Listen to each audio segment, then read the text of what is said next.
बात करें मोहलिक वबा कोरोना की। आपको बताएं कि कोरोना की तीसरी लहर मोहलिक वायरस मजीद 43 जिंदगियां निकल गया है।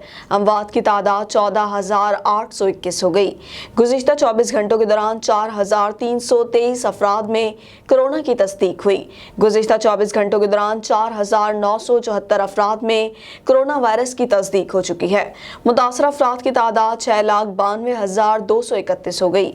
एक्टिव केसेस की तादाद 61,450 तक जा पहुंची। एहतियात में गफलत के भयानक नताइज। कोरोना की तीसरी लहर का कहर जारी। मोहलिक वायरस मुसलसल मौत बांट रहा है। ताज़ा दादोशुमार के मुताबिक गुज़श्ता 24 घंटे के दौरान 98 अमवात हुई। जाँ भाग अफराद की मजमूई तादाद 14,821 हो गई है। NCOC के मुताबिक 6,15,960 मरीज सेहतयाब भी हो चुके हैं। National command and operation centre के मुताबिक सिंध में 2,66,618, खैबर पख्तूनख्वा में 92,423 और पंजाब में 2,33,348 केसेज मौजूद हैं। इस्लामाबाद 61,552, बलोचिस्तान 19,785, आज़ाद कश्मीर 13,446 मरीज़ हैं, जबकि गिलगित बल्तिस्तान में मरीज़ों की तादाद 5,059 हो गई है।